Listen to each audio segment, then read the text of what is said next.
Hey guys, it's JV over on the A&D Media Production channel as well as the JV Production channel. And I want to do a quick devlog today. It's not really a serious one, it's more like a simple sweet one for my game Dungeon Crafter. And I really haven't done too much coding wise cuz I'm still having to figure out the overall plan structure. And this devlog is about world generations, which after back and forth, I figured out that I want to do the exact Minecraft kind of world gen thing because Minecraft being reinvented like several times over. I literally have a video saved on my computer of how Minecraft does its world generations. And I'm going to be using that with a mixture of grid mapping to like kind of have it be so that it's not two different systems working against you. There's one big system. The one thing that does bother me is that I want to have it be sort of smooth.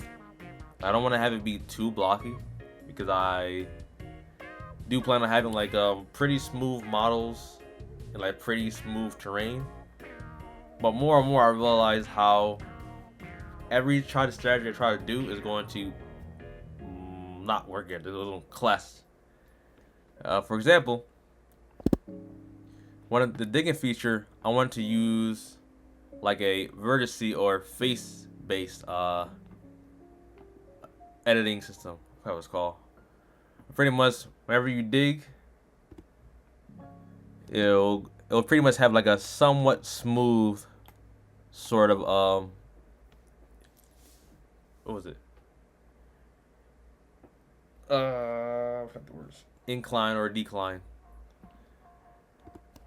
So something like this, really, where it looks smooth enough, but not like I don't know. I don't know how to explain it. It's very weird to explain. But like this wasn't gonna work because it was originally gonna be a plane or like a connected cube that's divided into the number of squares needed, and then you'll have like your Minecraft sort of thing where it's one structure block that is paired up to another one, and then that's how you'll be able to dig underground. Because the way I had originally, you will like dig on the surface, but then you couldn't dig like to the side because it'll be affecting the other phases above, which will be a cool sort of way to show like the dirt or grains or like sand is like sliding down as you dig. Well, I think that would be a bit too much, especially for time and coding optimization to be doing all that. So I decided to keep it simple and just do straight Minecraft. And since Dungeons and Dragons is all about building the map, which is like part of the whole thing, that's half the journey of the host to build the map, I think that I'll have the natural world gen of Minecraft, and then you'll use like structure blocks, like terrain structure blocks. So let me fix that. So for example, you have your sphere, which I am using like a lot of squares and cubes to keep the game optimized. That way when I turn it into a game model, which for Blender, just simple Command T. Oops, I think I gotta press edit first. Edit and then Command T? No. Yeah. Yeah, edit and Command T, then it will turn it into triangles, which is how, game models are supposed to look. So you got your sphere, you got your pillars, your regular block, your slabs. This right here, I call it a terrain structure because I want to add a drilling mechanic, so you guys see like drill into the block. I picture each one of these subdivisions as its own cube. With the drill tool, it will delete one cube, so like it looks like you're actually drilling through the structure. I was gonna add like a chisel thing, but I think how I'm gonna do it is that the chisel tool will probably work a little bit like the little tiles mod. If you ever played the little tile mod on Minecraft, you'll know how that kind of works. Where you just have a cube and you chisel it and it'll become a triangle. And I think since I'm gonna have you guys like move the faces around, you can make it like 1 by 1, like 1 foot basically, 1 square foot. I'm still trying to figure it out in the long run, but it's better to get it all planned out before actually starting the code, because if I don't like it, I gotta go back and recode it. You know, even though I have a year deadline, and I know that the hardest part may be the coding aspect of it, I still want to treat this as I have little to no time, so I don't procrastinate to get a playable model. So you have your slopes, your outer slopes. I was thinking about trying to do inner slopes. So that way like you can just curve it in. But you can literally just recreate it using pre-existing models. Because before, like literally last night, the way I was planning it, I had to make over 2,500 different structures and models. And I'm like, that takes way too much time. That is not optimized. So by doing it this way, by keeping all of these blocks in like a combination of each ones, then that will work a lot better and give a lot more freedom without demanding a lot more performance, basically. And again, since I'm not sure how many the other teams are going to use top-down view or first-person view, so I'm not sure if we're going to have like a lot of flat ground or create your own hills on the flat ground. All I know is that the options is there, basically. And the World Gen will give you like a good foundation that you can smooth out, or you can just have it be blocking each other. Because D&D is all about grids. And realistically speaking, only like the minifigures are like smooth and extremely detailed. Everything else is like sometimes made as a pre-made model or from building pieces. Or you know, they're 2D they're 2D artwork. So me cutting that corner, I feel as though is appropriate. Then you got your, you know, your curved angle ones. Then you have your smooth ones. So pretty much, you should be able to make any kind of building, or any kind of structures with. Let me see. Is 1, 2, 3, 4, 5, 6, 7, 8, 9, 10, 11, 12, 13, 14. With these 15 structures, which is a lot less than what I said last time. Like from devlog 0, which if for those watching on the JV production channel, I put the devlog 0 on the A&D media channel, which I will link down below. I had to make a lot of different changes because I realized that the way I had it originally just didn't work out, especially when I realized how big I want the maps to actually be. Which, for reference, wow, wait, they got an isometric view now? Oh, that's clean. I did not realize that. Getting off track.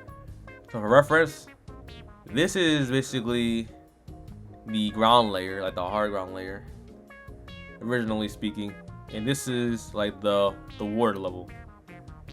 And this like 5 blocks, which is like translate to 15 feet. So like you have a lot of room. And this right here, let me just show you real quick. This is the render distance. So this is basically everything from here to here is that's all the sky. And I don't think I'm gonna have a hard sky limit of where you will build to a certain point and you can no longer build. I think you might have a limited one, but you should be able to build any real world structure as close to 1-to-1 or exactly 1-to-1 with my game. That's the plan anyways. And again, you can always lower the ground layer. I usually use a proportional ratio of like the earth crust to like the sky to get somewhat close, but this would be like more than enough for a standard game. And also I did yeah, that's a lot. I did have like a chunk thing too. Let me just get that out of the way. So I believe this is a 13 by 13 like chunk.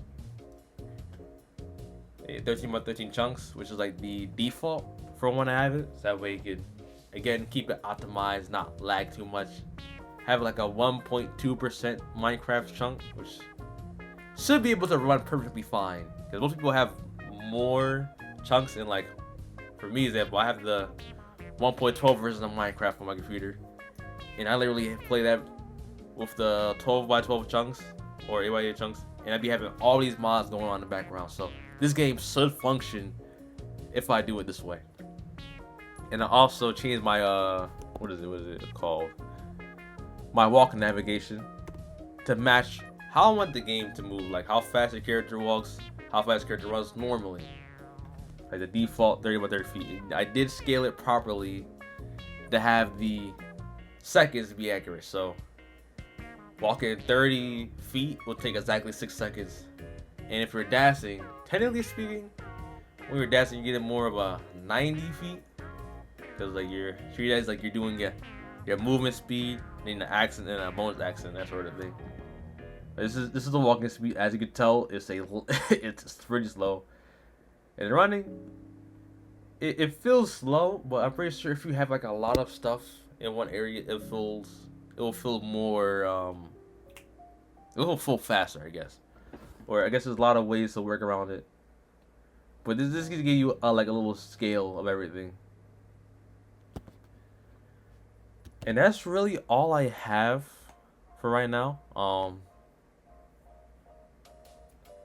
Each chunk is like 12 by 12 squares, I believe. So like each chunk is 60 feet, which is, you know, it's your movement action and like your base movement speed. So each chunk is like a full turn worth of movement. And again, this is like the whole rendering sort of thing. And that's pretty much all I have, really. I wanted to have more for this devlog, but it was mainly just me explaining all the what is it? The problems that I've encountered when I was trying to bring it from Blender to Unity, and then realizing, oh wait, there's a lot more stuff I had to do before that, because I was going to be coding for the first devlog on Unity, but then I realized, oh wait, I don't have the right tools for what I need to do for Unity yet, so that's going to take a bit more time. But with that being said, thanks for coming, thanks for watching. If you do watch these, I'm going to try to get more videos on each channels a bit more frequently. This one is well, A&D Media Production is already sorted out. Like every week basically you have like 1 or 2 live streams, so that's figured out. But the production channel in its nature is mainly just things that I'm making, and I don't have a lot of time to make stuff. That's why it's kind of dead. And the other channel, I still want to finish my Resident Evil 9 playthrough. I just have to find a time to edit it, get it out, and then get the time to start playing the game again, right? So that's it. 14 minutes, could have been shorter, but I struggle to explain the words. With that being said, peace out, everyone. Love you guys.